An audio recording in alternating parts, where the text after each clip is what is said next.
Hello everyone, ambition study centre के online classes में आप सभी का स्वागत है। हम पढ़ रहे हैं हमारा चैप्टर नंबर 10 स्पेस मिशंस। अब एक्चुअली स्पेस मिशन बोलते बराबर हमें अपने माइंड में एक चीज़ तो क्लिक हो जाती है, वो जो वर्ड होता है वो होता है स्पेस। और उसके बाद में अभी हम बात करते हैं मिशंस की, तो क्या होगा स्पेस मिशन। जनरली अगर देखा जाए या जनरली अगर हम स्टडी करते हैं स्पेस मिशंस को, तो हम स्टडी करेंगे अबाउट द स्पेस, उसमें होने वाले ऑब्जर्वेशंस, ऑब्जर्व करने के लिए, उसके बारे में स्टडी करने के लिए हमें किन ऑब्जेक्ट्स की या किन ऐसे वेरियस टाइप्स की ज़रूरत है उसके बारे में। लाइक हम बात करते हैं सैटेलाइट की, हम बात करते हैं रॉकेट्स की, हम बात करते हैं स्पेस क्राफ्ट की जो कि स्पेस में जाके अलग अलग प्लैनेट का अलग अलग हेवनली बॉडीज के बारे में स्टडी करता है, उसकी इंफॉर्मेशन हमें गैदर करा के देता है ना। तो इन सब के बारे में स्टडी करना, इन सब के बारे में अपनी इंफॉर्मेशन कलेक्ट करना, वही सब एक्चुअल में होता है स्पेस मिशन। अब स्पेस मिशन में हमें पढ़ना होता है कि किस तरीके से ऑब्जेक्ट जो है इन द स्पेस, उनका क्या प्रॉपर्टीज होती है, क्या उनमें ऑब्जर्वेशन हमें देखने मिलते हैं, है ना। तो ये सारी चीज़ें उनके ऊपर में और इंफॉर्मेशन कलेक्ट करने के लिए अदर प्लैनेट के बारे में बोलो, या फिर जो एस्टेरॉइड्स होते हैं, कॉमेट्स होते हैं, मिल्की वेज होते हैं, इन सब के बारे में इंफॉर्मेशन कलेक्ट करने के लिए हम कहीं ना कहीं स्पेस मिशंस को क्या करते हैं, अपने रूटीन में लाते हैं और वहाँ पर उसका यूज करते हैं to knowing about the other planet, है ना, उनके बारे में इंफॉर्मेशन कलेक्ट करने के लिए। ठीक है, तो हमको ये जो लेसन है स्पेस मिशन, इसमें पढ़ना है कि what does the meaning of space mission, क्यों जरूरत पड़ी स्पेस मिशन की। उसके बाद में आर्टिफिशियल सैटेलाइट्स क्या होते हैं। आफ्टर दैट हम पढ़ेंगे ये लेसन में क्लासिफिकेशन ऑफ आर्टिफिशियल सैटेलाइट्स, जिसके मदद से हम बहुत सी इंफॉर्मेशन गैदर कर सकते हैं। उसके बाद में ऑर्बिट ऑफ आर्टिफिशियल सैटेलाइट, ये थोड़ा सा आपका डेरिवेशन का पार्ट रहेगा। ऑर्बिट्स ऑफ आर्टिफिशियल सैटेलाइट जो है, मतलब कि एक पर्टिकुलर ऑर्बिट में सैटेलाइट कैसे वो रिवॉल्व होता है, कैसे वो मूव होता है, ये सब आपका वहाँ पर कुछ इन्फॉर्मेशन आपको मिलेंगी। साथ ही साथ में आपको वहाँ पर पढ़ना होगा डेरिवेशन उसका। ठीक है, उसके बेस्ड ऑन फिर न्यूमेरिकल्स भी रहते हैं, तो वो भी हम एक एक करके अभी जैसे जैसे लेसन में आगे बढ़ेंगे वैसे वैसे उनको भी करते चलेंगे। उसके बाद में सैटेलाइट लॉन्च व्हीकल्स, मतलब कि जो क्या सैटेलाइट लॉन्च करते हैं व्हीकल्स यहाँ पर क्या होगा कि जो स्पेसक्राफ्ट है, रॉकेट है, उनको लॉन्च करना। और उसके बाद में space mission away from the earth, और लास्ट टॉपिक हमारा रहेगा कि space mission which is away from the earth से कैसे दूर जो है हम स्पेस मिशन को एक्चुअली में अप्लाई कर सकते हैं या स्टडी कर सकते हैं। तो ये सारी चीज़ें हमें इस लेसन में पढ़ना, ये हमारा कंटेंट होगा आज हमारे लेसन का। ठीक है, तो अभी शुरुआत करते हैं लेसन की। स्टूडेंट लेसन की शुरुआत करते हैं। लेसन की शुरुआत में ही आपको दिया हुआ है पहले कैन यू रिकॉल के क्वेश्चंस।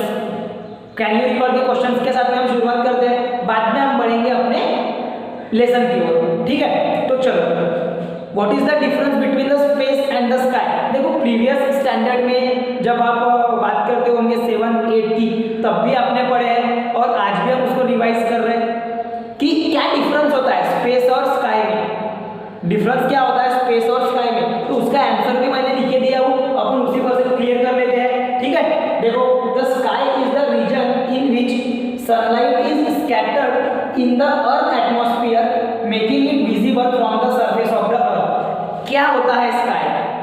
एक्चुअली स्काई मीन्स क्या होता है कि जब आपको भी पता है हमारा जो अर्थ है उसके सराउंडिंग में अर्थ का एटमॉस्फेयर प्रेजेंट है, तो जब वो सनलाइट हमारे अर्थ के एटमॉस्फेयर में क्या होता है, स्कैटर्ड होता है, पूरा फैलता है, मतलब कि हमको एक विजिबल लाइट प्रोवाइड करता है सनलाइट, है ना। तो जब वो सनलाइट के वजह से जब पूरा का पूरा लाइट हमारे अर्थ के एटमॉस्फेयर में फैलता है, तो हमें बहुत सी ऐसी चीजें हैं जो हम अर्थ के सरफेस में देख पाते हैं इन द अर्थ एटमॉस्फेयर।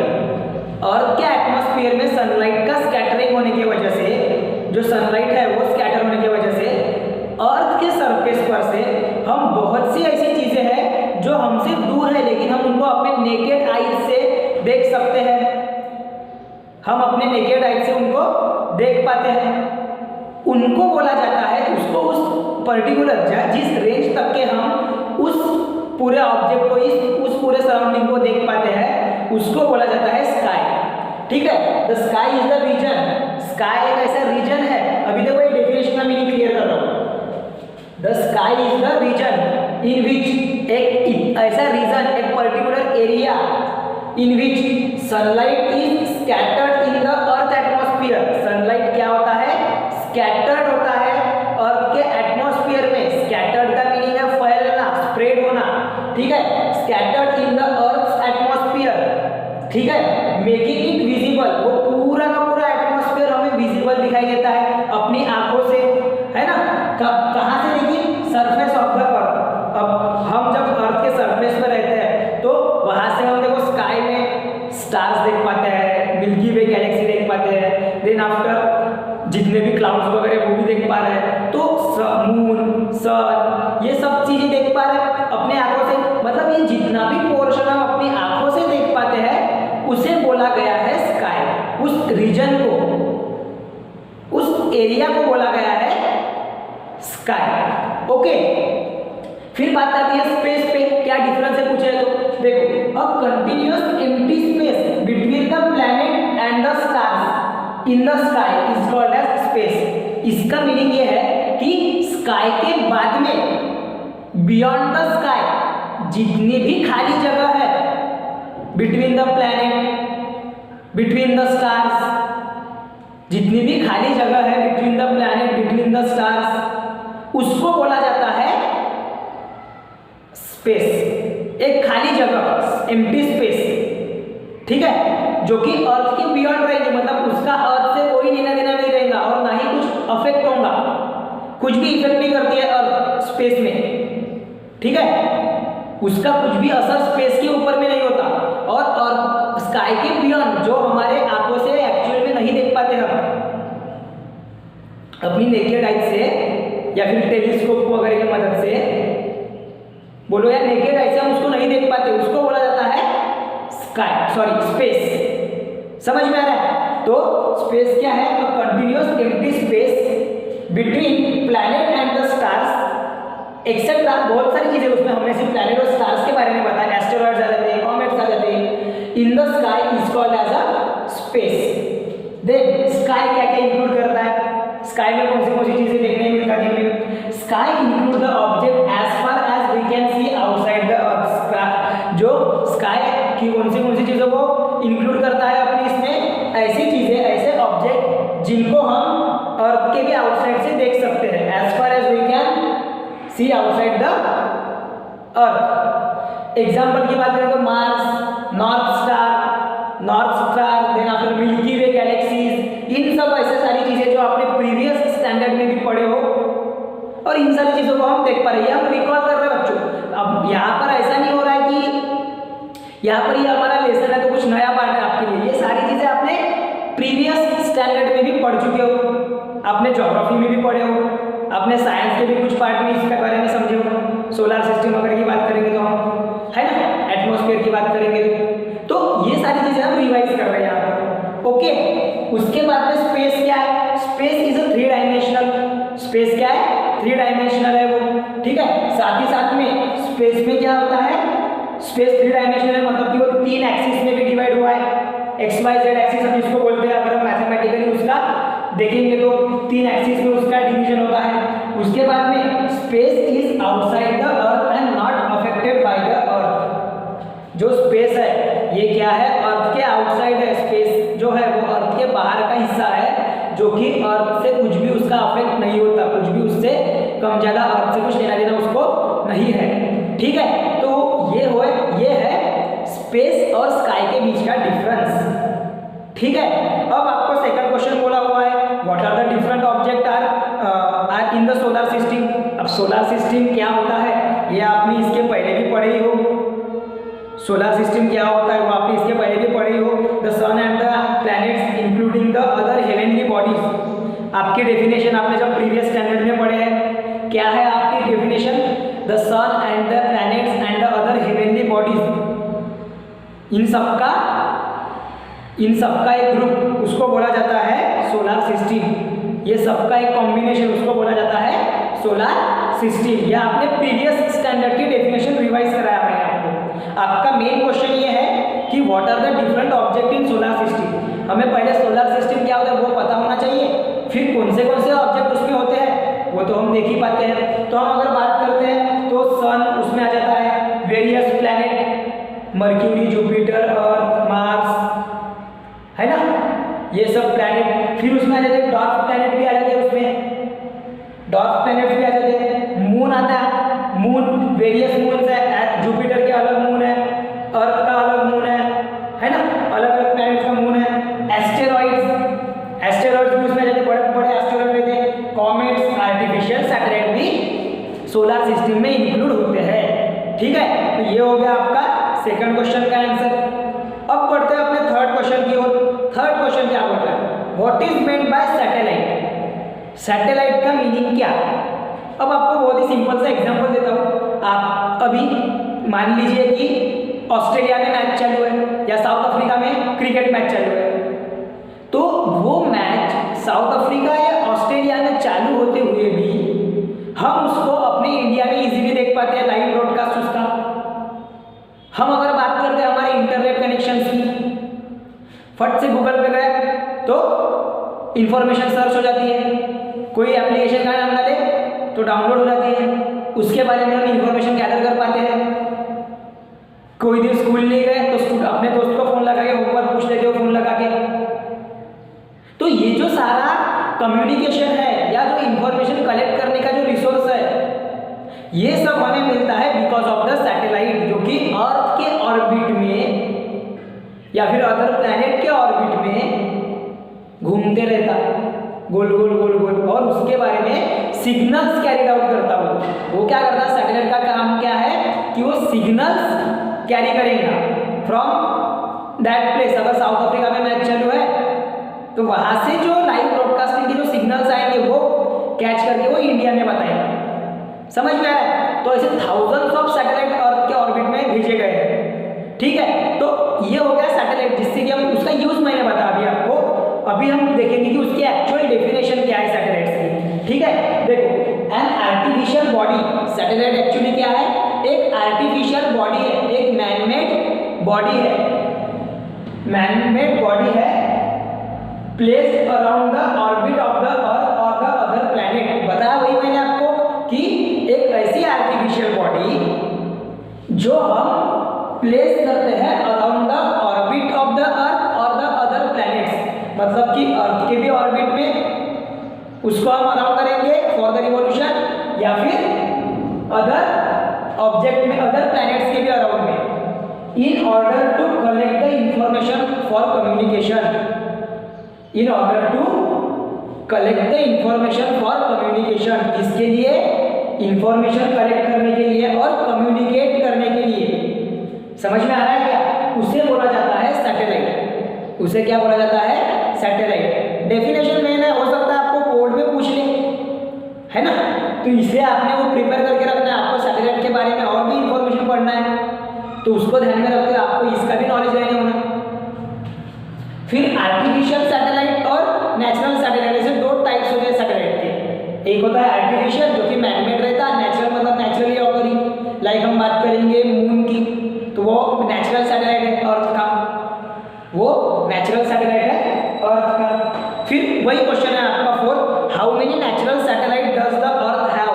अब अर्थ को कितने नेचुरल सैटेलाइट है, तो उसका एक नेचुरल सैटेलाइट है जो कि है मून। ठीक है, अर्थ का एक ही नेचुरल सैटेलाइट है जो कि है स्टूडेंट्स मून। अब ये हो गया आपके कैन यू रिकॉल के क्वेश्चन। अब बढ़ते हैं कुछ आगे। तो देखो आपकी टेक्स्ट बुक में ऐसा बोला गया है कि हम जो इंसानों की जो फितरत है वो कुछ ऐसी होती है कि वो हमेशा कुछ ना कुछ नया जानने में या कुछ नया एक्सप्लोर करने में काफ़ी क्यूरियस होते हैं, और काफ़ी बड़ी उनकी विल पावर रहती है कि हमें कुछ अगर नई इन्फॉर्मेशन मिल रही है तो हम उसको गैदर करें। जैसे अगर हम बात करेंगे कि अगर फर्स्ट टाइम जब ये स्मार्टफोन डिस्कवर हुआ था तो लोगों में बहुत ही मतलब ऐसी उत्सुकता थी कि अरे कैसे होंगे उसके फीचर, कैसे फ़ोन लगाया जाता, कैसे कैमराज वहाँ पर अप्लाई किए जाते हैं, किस तरीके से सेल्फी वहाँ पर ली जाती है। फिर और उसमें टेक्नोलॉजी बढ़ती गई तो और क्यूरियोसिटी, अगर कोई नया ब्रांडेड फोन आया तो बराबर हमारा मन उसके तरफ आकर्षित होगा। हम बात करते हैं अगर किसी गेम्स की तो उसके तरफ हमारा मन बराबर आकर्षित हो जाता। क्यों? क्योंकि हम इंसानों की, ह्यूमन बींग्स की क्यूरियोसिटी इतनी होती है किसी चीज़ को समझने की, उसके पीछे उसका क्या बैकग्राउंड है वो जानने की। तो उस क्यूरियोसिटी की वजह से ही उसने क्या किया, साइंस के फील्ड में, टेक्नोलॉजी की फील्ड में काफ़ी कुछ डेवलपमेंट कर दिया। और जो अननोन वर्ल्ड है, जिसके बारे में हमें बिल्कुल भी नहीं पता, जैसे कि दूसरे प्लैनेट्स, तो उसके बारे में नॉलेज एक्सपांड करने के लिए इंसानों में बहुत मतलब ऐसे एक ईगरनेस आ गई, एक उत्सुकता आ गई, करना ही है उसके बारे में इंफॉर्मेशन। सो और जैसे हम एग्जांपल आपके टेक्स्ट बुक में बोला गया है कि स्टार्स ट्विंकल ही क्यों होते हैं, क्यों वो चमकते रहते हैं। उसके बाद में उसको और ऐसे ड्रीम आ गए कि चलो ठीक है, अभी अगर स्टार्स अगर ट्विंकल होते हैं, इनको पास से देखेंगे तो कैसा हमको दृश्य दिखेगा, क्या इनका स्ट्रक्चर होता है, क्या सच में वहाँ पर लाइट होती है या नहीं, या वो सन के वजह से उसको आ रही है। तो ये जो सारी चीज़ें हैं, इनके बारे में जो इंफॉर्मेशन है, ये गैदर करने के लिए उसने क्या किया, स्पेस में जाने का निश्चय किया। तो स्पेस में जाने का निश्चय बनाने के लिए उसको फिर एक तैयार करना पड़ा मॉड्यूल, जिसको उसने नाम दिया फिर स्पेस मिशन, जिसको उसने नाम क्या दिया, स्पेस मिशन। एक ऐसा मिशन, एक ऐसा कार्य जो हमें स्पेस के बारे में इंफॉर्मेशन दिलाता हो। समझ में आ रहा है? तो वो सारी चीज़ें उसने स्टडी करने की कोशिश की। तो चलो बढ़ते हैं अभी आगे। स्पेस मिशन आपकी टेक्स्ट बुक में जो टॉपिक है वो देखो, आपके टेक्स्ट बुक में दिया हुआ है स्टूडेंट की सब्सटेंशियल। अब ये जो सब्सटेंशियल वर्ड है उसका मीनिंग होता है कंसिडरेबल इंपॉर्टेंस, मतलब अच्छा खासा उसका importance. Considerable importance that is substantial development in technology, specially the space technology in the latter half of 20th century resulted in the development of the spacecraft for making the space voyage possible। इसका meaning क्या होगा देखो, कि जो considerable importance technology में आया गया है, और उसमें भी अगर हम बात करते हैं स्पेस टेक्नोलॉजी की, उसमें भी अगर हम बात करते हैं स्पेस टेक्नोलॉजी की, तो स्पेस के फील्ड में टेक्नोलॉजी, स्पेस टेक्नोलॉजी के फील्ड में in the starting of 20th century काफ़ी कुछ नयापन आते गया, बहुत सा डेवलपमेंट उसमें होते गया। और जैसे जैसे डिस्कवरीज बढ़ते गई, रिसर्चेस बढ़ते गए, वैसे वैसे स्पेस का ट्रैवल करने का, स्पेस में स्पेसक्राफ्ट वगैरह भेजने का, स्पेस की जर्नी करने का जो एक वॉयज है वो पॉसिबल हो पाया। समझ में आया? डेवलपमेंट की गई स्पेसक्राफ्ट में। स्पेसक्राफ्ट ऐसा एक इंस्ट्रूमेंट है जहाँ पे हम स्पेसक्राफ्ट को लॉन्च करके स्पेस में जा सकते हैं, एक व्हीकल है वो एक प्रकार का, है ना। तो डेवलपमेंट नहीं हुआ रहता, उसके बारे में रिसर्च नहीं हुई रहती, इंफॉर्मेशन नहीं मिली रहती, तो प्रॉब्लमेटिक था।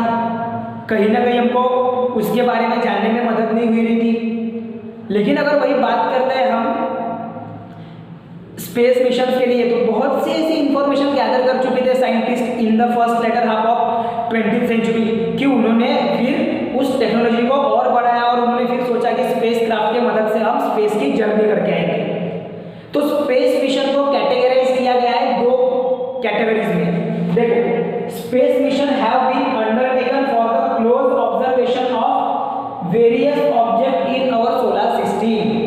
स्पेस मिशन क्यों अंडरटेक किया गया, क्यों अपने हाथों में साइंटिस्ट ने लिया स्पेस मिशन को, क्यों ऐसा लगा कि उनको स्पेस मिशन करना चाहिए, स्पेस में जाके उनके बारे में जानना चाहिए? क्योंकि उनको जानना था उनका क्लोज ऑब्जर्वेशन, उनको पता करना था कि कैसे वहाँ पर है, वहाँ पर भी ह्यूमन बींग्स होते हैं क्या, या वहाँ पर भी हमारे जैसे अर्थ पे वाटर है, एक उसका एटमॉस्फेयर है, ऑक्सीजन प्रेजेंट है, अदर नेचुरल गैसेस प्रेजेंट है। तो वैसे कुछ प्रकार की गैसेस वगैरह बोलो, या वाटर, या उस प्रकार के लोग उस स्पेस में प्रेजेंट होते हैं क्या, ये सारी चीज़ें, उन सारे ऑब्जर्वेशंस को स्टडी करने के लिए साइंटिस्ट ने स्पेस मिशन को क्या किया, अपने हाथों में लिया कि चलो अभी स्पेस की तैयारी शुरू कर देते हैं। Of various object in the solar system, वही ऑब्जेक्ट की मैंने जो बात किया अलग अलग, ठीक है, मैंने तो कुछ बेसिक्स बताया, उसमें बहुत सारी चीज़ें आ गई, ठीक है।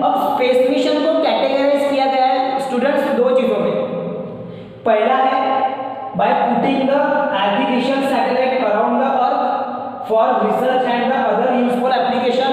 मतलब कि अर्थ के अराउंड में, अर्थ के ऑर्बिट में एक आर्टिफिशियल सैटेलाइट पुट करने का, ताकि अर्थ पे जितनी भी एक्टिविटीज होती रहेंगी, अर्थ पे जितनी भी एक्टिविटीज होती रहेंगी उसके बारे में इंफॉर्मेशन कलेक्ट करने के लिए, उसके बारे में हमें और नॉलेज क्रिएट करने के लिए।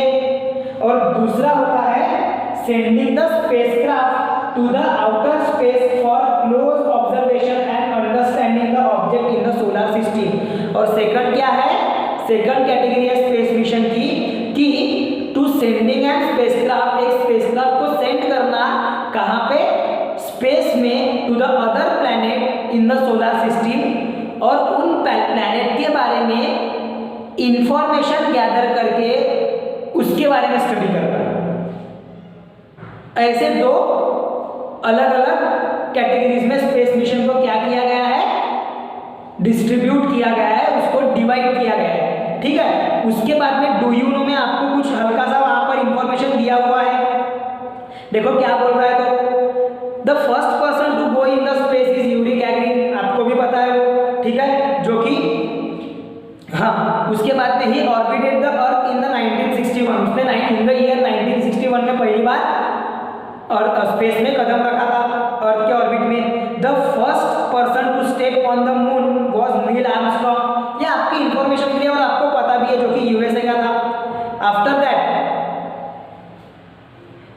कल्पना Chawla, Sunita William, Rakesh Sharma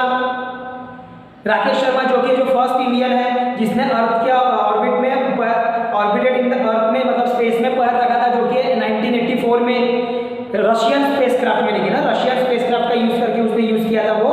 after that Kalpana Chawla, Sunita William of the Indian origin also participated in space exploration through the mission organised by NASA. NASA एक अमेरिकन ऑर्गेनाइजेशन है स्पेस का, स्पेस के बारे में स्टडी करने के लिए, स्पेस रिसर्च के लिए, जिसका फुल फॉर्म है national aeronautics and space administration, national aeronautics and space administration, जो कि यूएसए का अधिकृत ऑफिशियल रिसर्च सेंटर है, स्पेस रिसर्च सेंटर, ठीक है। तो वहां से कल्पना चावला और सुनीता विलियम ने क्या की थी, फर्स्ट टाइम, वो पहली इंडियन थी वैसे जो अमेरिका के नासा के थ्रू बनाए गए एक प्रोजेक्ट पे वर्क करके उन्होंने स्पेस में पहला कदम रखा था। तो ये हो गया बेटा आपका अभी पूरा का पूरा अबाउट द स्पेस मिशन का एक इंट्रोडक्टरी पार्ट। बढ़ेंगे आगे टेलीस्कोप के साथ में, क्यों इंपॉर्टेंस है स्पेस मिशन, उसके बारे में। पहले फिलहाल में इतने पार्ट का स्क्रीनशॉट ले लो, कैन यू रिकॉल के क्वेश्चंस को स्क्रीनशॉट ले लो, फिर बढ़ते हैं आगे।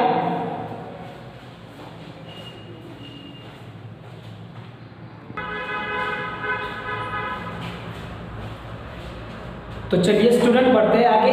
अभी है हमारा, पहले तो शुरुआत करने से पहले कि क्यों इंपॉर्टेंट है स्पेस मिशन, आपको एक कैन यू टेल का क्वेश्चन पूछा, कैन यू रिकॉल का क्वेश्चन पूछा हुआ है।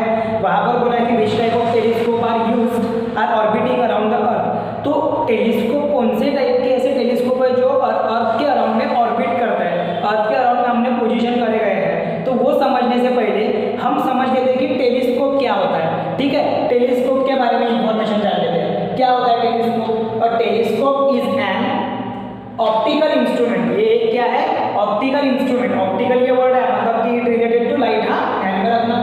Optical instrument that makes the distant object appear magnified by using an arrangement of lenses और कर्व मिरर। एक ऐसा ऑप्टिकल इंस्ट्रूमेंट है टेलीस्कोप कि जो दूर रहे ऑब्जेक्ट को क्लियरली और मैग्नीफाइड तरीके से दिखाने का काम करता है बाय यूजिंग द लेंस और कर्व मिरर। एक्सरे भी एक टाइप है टेलीस्कोप का, पढ़ेंगे आगे।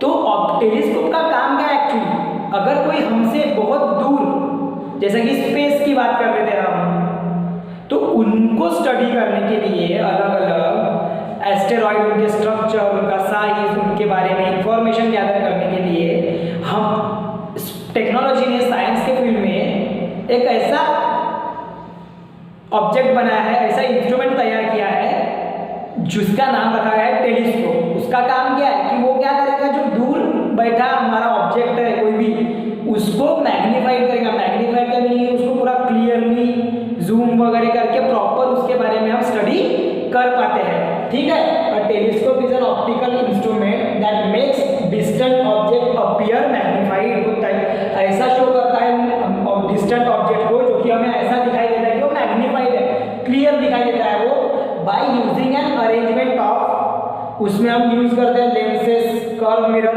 और टेलीस्कोप के बारे में आपने प्रीवियस स्टैंडर्ड में भी पढ़े हो, तो आपको उसके बारे में इंफॉर्मेशन है, जस्ट मैंने यहाँ पर आपको रिकॉल करके दिया फिर से शॉर्ट में, ठीक है। अब आपका जो क्वेश्चन है उसमें बोला कि कौन से ऐसे टाइप के ऑब्जेक्ट है जो क्या होते हैं, जो कि ऑर्बिट में घूमते रहते हैं अर्थ के। तो कुछ हमने यहाँ पर टेलीस्कोप के नाम दिए, like optical telescope, x ray telescope and x ray telescope and detector in artificial satellite. मतलब आर्टिफिशियल सैटेलाइट में एक एक्सरे टेलीस्कोप एंड डिटेक्टर नाम का भी एक टेलीस्कोप लगाया जाता है। तो ये सारी चीजें, मतलब ये जो सारा जो टेलीस्कोप है ये हमारे अर्थ के ऑर्बिट में रिवॉल्व करते रहता, समझ में आ रहा है। तो और ये बोला कि why it is necessary to put them in space, जो स्पेस में है वो क्यों नेसेसरी होता है। देखो एक तो इंफॉर्मेशन कलेक्ट करने के लिए होता है ये स्पेस में नेसेसरी करना, क्योंकि जैसे अगर पकड़ के चलते हैं कि कुछ सन वगैरह की रेज अगर आ रही है या फिर कुछ ओजोन डिप्लेशन हो रहा है, तो ये सब हमें किस वजह से पता चल रहा है,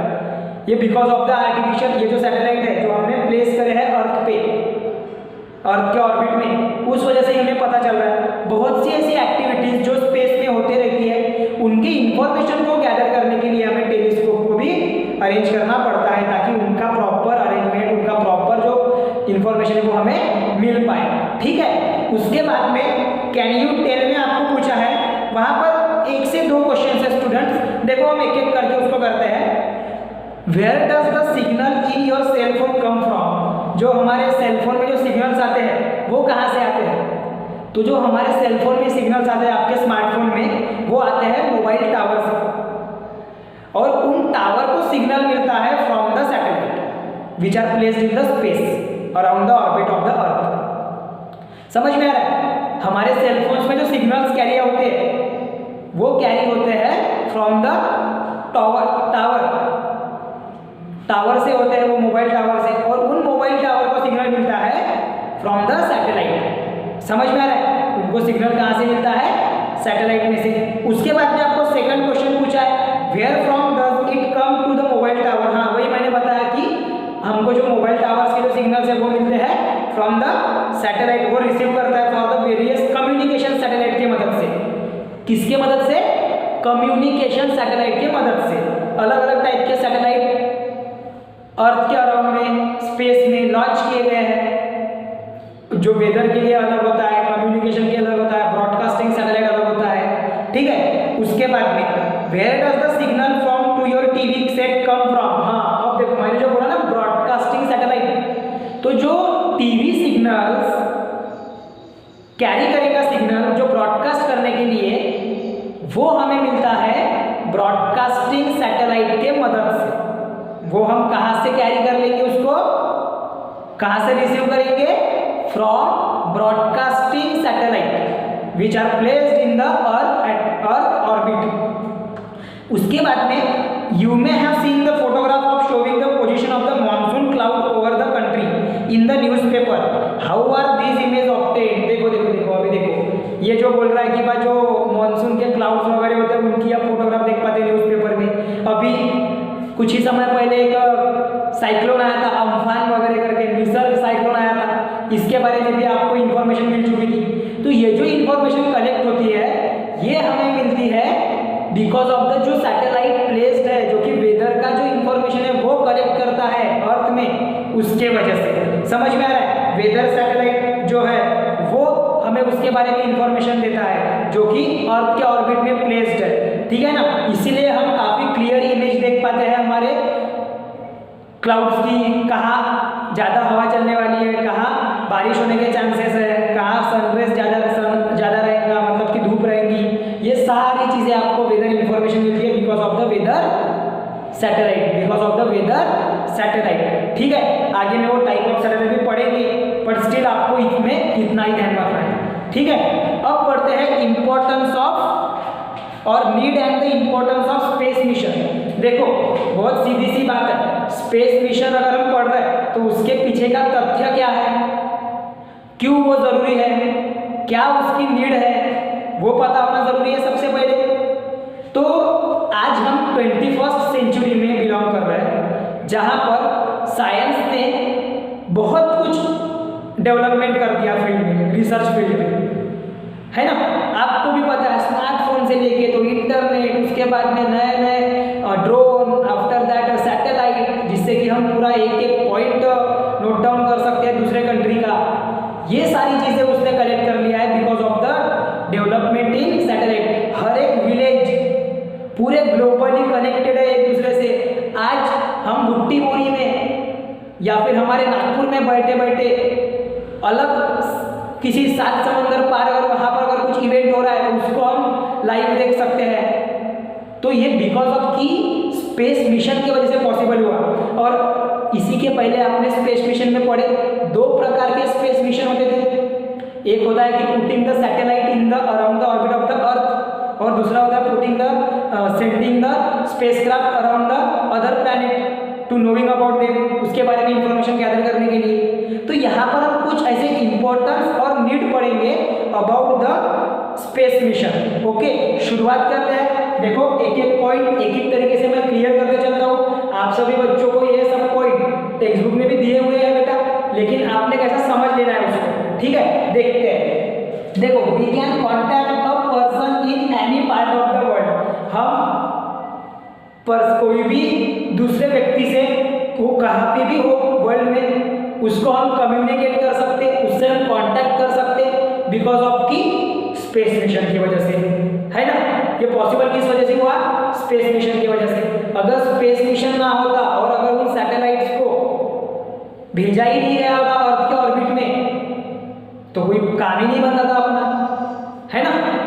समझ में आ रहा है? उसके बाद में we can gather the information about the world wide event. अब मान लीजिए ओलंपिक हो रहा है ब्राजील में, तो ब्राजील में अगर ओलंपिक हो रहा है तो वहां पे इंडिया को कितने गोल्ड मेडल मिले, ये पता करने के लिए एक तो वहां के प्रेजेंट लोग हमें बता सकते हैं यहाँ पे आके, या फिर तभी की तभी हमें पता चल जाता है। तो वो होता है because of the satellite, broadcasting satellite. हम लाइव उनका पूरा ओलंपिक देख सकते हैं, है ना। जितने भी वर्ल्ड वाइड इवेंट है, अब अमेरिका के व्हाइट हाउस में अगर डोनाल्ड ट्रंप अगर कोई नया समझौता कर रहा है इंडिया के साथ में, नया कोई बॉन्ड तैयार कर रहा है, तो उसका भी पूरा लाइव प्रेजेंटेशन जो है वो हम देख पाते हैं। कभी कभी टीवी पर दिखाया जाता ना। अमेरिका के सबसे बड़े ऑडिटोरियम में नरेंद्र मोदी अपना क्या दे रहे हैं? भाषण दे रहे हैं। तो वो जो इवेंट है, उस इवेंट का भी हम लाइव ब्रॉडकास्ट देख पाते हैं बिकॉज ऑफ की स्पेस मिशन। ये सब किस वजह से पॉसिबल हुआ है? स्पेस मिशन की वजह से। Then due to the internet. अब इंटरनेट ये नाम आपके लिए कोई नया तो है नहीं। Internet, every information is available at your finger tip. बस आपकी उंगलियों पे सभी इंफॉर्मेशन अभी पॉसिबल हो पाती है because of the internet. Mobile पे गूगल कर दिए तो इंफॉर्मेशन सर्च हो गई। यूट्यूब पे अगर हमने टाइप कर दिया कोई टॉपिक या फिर कोई ऐसी चीज जो हमको सर्च करना है, तो उसके बारे में इंफॉर्मेशन मिल जाती है ना। तो ये सारी चीजें इस वजह से हमें आसान हो गई है बिकॉज ऑफ कि हमने वहां पर स्पेस मिशन का ही ये पूरा इंपॉर्टेंस है। ये सब महत्वपूर्ण क्या है? स्पेस मिशन की वजह से हुआ है ये सारी चीजें, ठीक है। देन आगे में gate advance alert about the natural calamities and taken proper precautions. वही जो मैंने बताया अभी कुछ ही दिनों पहले अम्फान तूफान आया था वेस्ट बंगाल में, ओडिशा में। अगर सैटेलाइट वगैरह वहां पर प्लेस नहीं होते तो 1 हफ्ते पहले या 4 दिन पहले वेदर रिपोर्ट नहीं मिल पाती, हमें कुछ इन्फॉर्मेशन नहीं देती। तो हो सकता था कि हजारों लोगों की जान वहां पर जा सकती थी। तो उनसे बचने के लिए, नेचुरल कैलामिटीज से बचने के लिए हम ये स्पेस मिशन की वजह से, सैटेलाइट की वजह से हम उनकी इंफॉर्मेशन कलेक्ट कर सकते हैं। और उस इंफॉर्मेशन को कलेक्ट करने के बाद में हम उसको अलर्ट हो जाते हैं एडवांस में पहले से ही, और फिर प्रॉपर प्रिकॉशंस भी ले पाते हैं, है ना। आपको भी पता है उसके बारे में। उसके बाद में ड्यूरिंग वॉर, जब कभी 2 मुल्कों के बीच में या 2 कंट्रीज के बीच में वॉर चलते रहता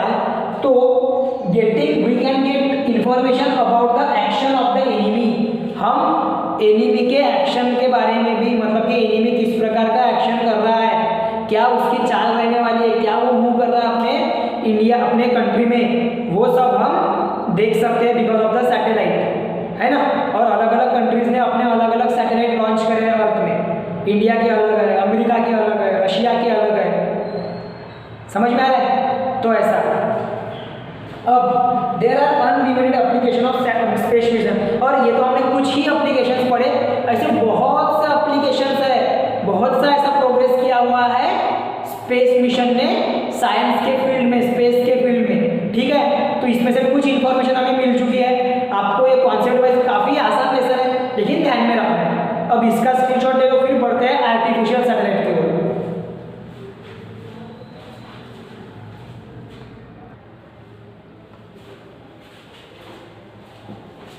तो चलिए अभी बढ़ते स्टूडेंट आगे। अभी है हमारा artificial satellite. Artificial satellite means what?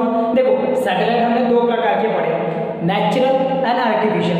Natural satellite हम उसे बोलेंगे जो कि एस्ट्रोनॉमिकल ऑब्जेक्ट है, मतलब जो पहले से ही, और जो नेचुरली ऑकरिंग है उसको हमने किसी मैनमेड तरीके से बोलो, उसका कोई हमने इस्टेब्लिशमेंट नहीं किया, वो अपने आप बनने वाला एस्ट्रोनॉमिकल ऑब्जेक्ट है जो कि अर्थ या फिर अदर प्लैनेट के अराउंड में मूव करता है, उसे बोला जाता है मैनमेड सैटेलाइट। जैसे कि अगर हम बात करेंगे अर्थ की, तो अर्थ का जो नेचुरल सैटेलाइट है वो है मून, आपको भी पता है ना। अर्थ का नेचुरल सैटेलाइट क्या है? मून। उसके बाद में अभी हम आते हैं, नेचुरल सैटेलाइट है अर्थ का मून, उसके बाद में हम आते हैं अभी आर्टिफिशियल सैटेलाइट पे। आर्टिफिशियल सैटेलाइट क्या है? एक ऐसी बॉडी है, या फिर हम बोलेंगे जिसको एक ऐसी मैनमेड बॉडी है जो कि अर्थ के ऑर्बिट में रिवॉल्व होता है, या फिर अदर प्लैनेट के ऑर्बिट में रिवॉल्व होता है। समझ में आ रहा है? Artificial satellite is a manmade object और a body which revolves around the earth and any other planet in a fix orbit. उसका ऑर्बिट भी फिक्स होता है, क्योंकि उसके लिए बाद में हम ये निकालेंगे, क्या कहते हैं उसको, ऑर्बिट्स ऑफ आर्टिफिशियल सैटेलाइट, मतलब वो कौन से ऑर्बिट में क्या उसका रहेगा पूरा हम निकालेंगे, उसका मास, उसका वेट सब, ठीक है, उसका ऑर्बिट मतलब स्पीड वगैरह। तो ध्यान में रखना वो कि फिक्स ऑर्बिट में वो क्या होता है, मूव करता है। समझ में आ रहा है? उसे कहा जाता है आर्टिफिशियल सैटेलाइट। फिर आर्टिफिशियल सैटेलाइट के बारे में और कुछ इंफॉर्मेशन हम गैदर कर लेते हैं। लाइक जो पहला आर्टिफिशियल सैटेलाइट है वो भेजा गया था जिसका नाम था Sputnik, sent by Soviet union, जहां पर तब रशिया वगैरह भी इंक्लूड था।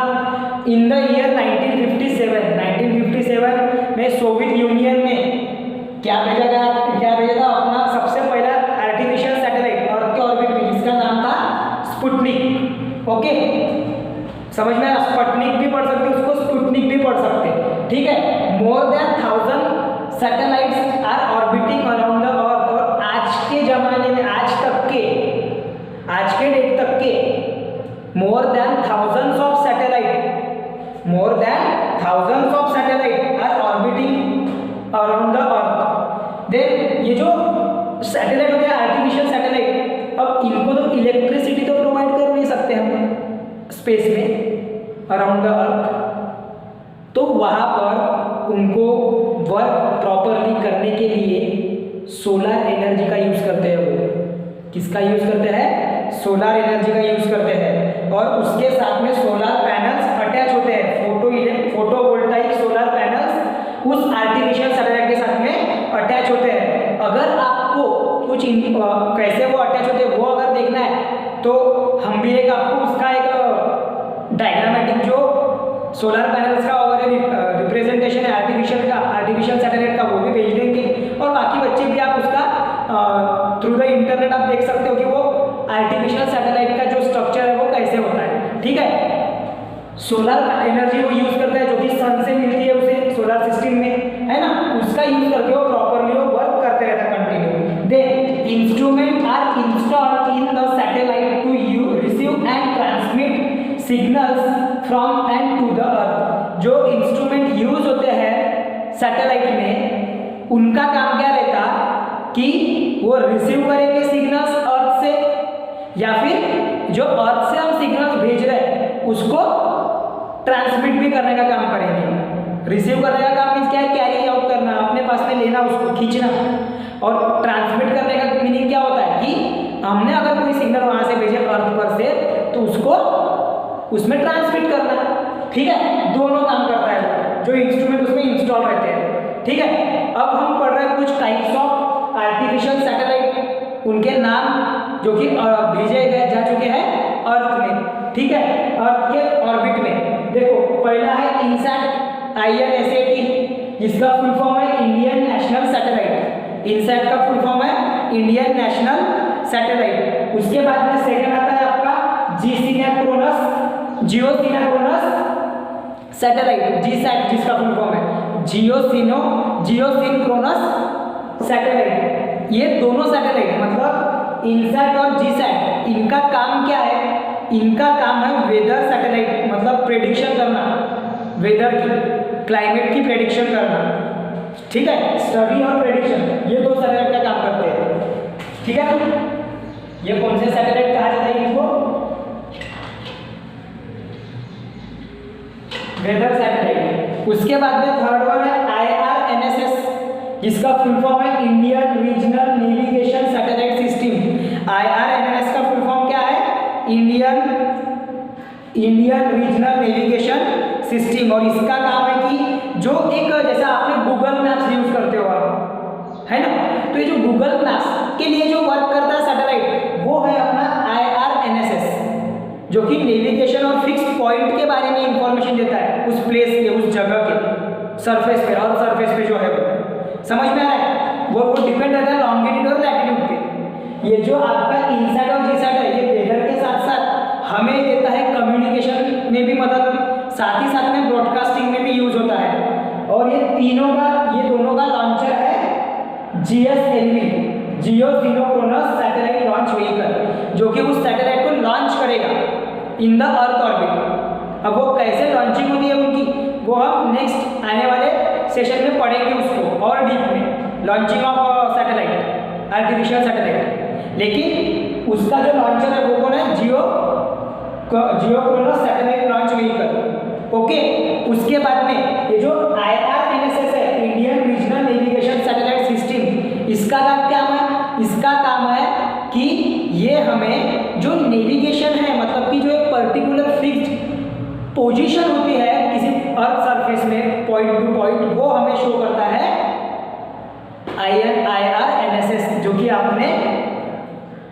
आपने गूगल मैप्स में वगैरह आप यूज करते हो, गूगल मैप्स, तो वहाँ पर जो इंफॉर्मेशन रिसीव करने का काम करता है या ट्रांसमिट करने का काम करता है, वो करता है ये सैटेलाइट IRNSS। इसका जो लॉन्चर होता है, वो होता है PSLV, मतलब कि पोलर सैटेलाइट लॉन्च व्हीकल। क्या होता है इसका launcher? Polar satellite launch vehicle, PSLV।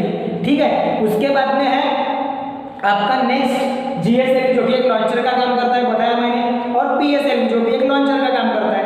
ठीक है, हाँ, तो ये सारी चीजें अपने को इंफॉर्मेशन दी हुई है। उसके नेक्स्ट पेज में बेटा आप लोगों को दिया हुआ है कि टाइप्स ऑफ सैटेलाइट क्या है, जिसमें आपको बोला गया वेदर सैटेलाइट, कम्युनिकेशन सैटेलाइट, उसके बाद में broadcast satellite, navigational satellite, military satellite and earth observation satellite. तो इसमें से ये आपको सिर्फ इंडियन सैटेलाइट के बारे में इसकी इंफॉर्मेशन दी हुई है, जहां पर इंडिया ने अभी तक के जो मिलिट्री सैटेलाइट है वो अभी तक के लॉन्च नहीं किया है। मिलिट्री रिलेटेड जो दूसरे देशों का वो देख सके, ऐसा कोई सैटेलाइट लॉन्च नहीं किया है, और जो इंफॉर्मेशन भी उसकी कलेक्ट नहीं हो पाती।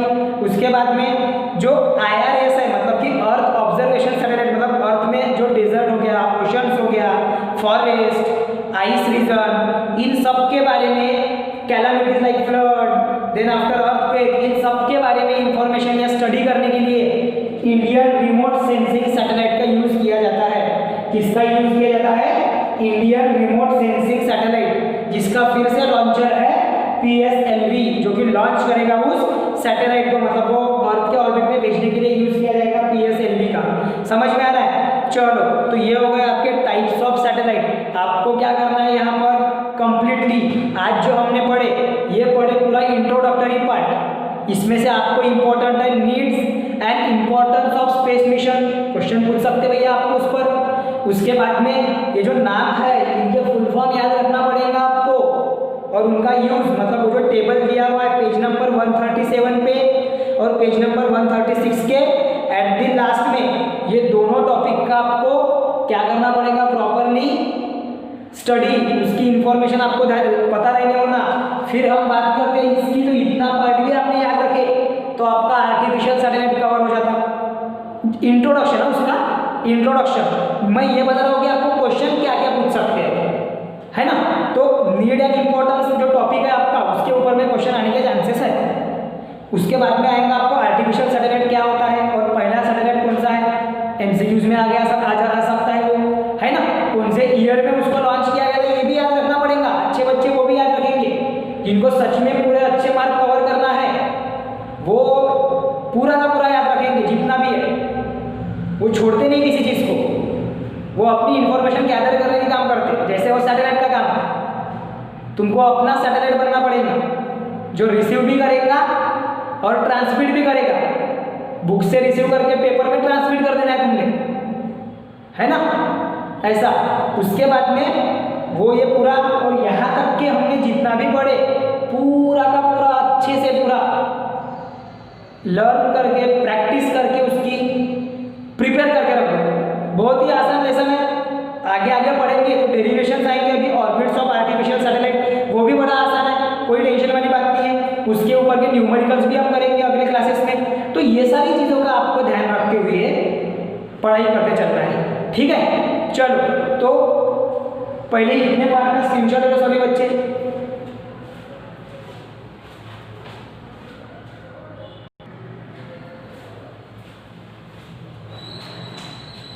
सो स्टूडेंट्स आज के क्लास में हमने बस इतना ही देखे कि जो इंट्रोडक्टरी पार्ट होता है स्पेस मिशन का वो उसका इम्पोर्टेंस, फिर हमने जाने के आर्टिफिशियल सैटेलाइट्स क्या होते हैं और उनके कुछ टाइप्स पढ़े, उनका यूज़ पढ़े।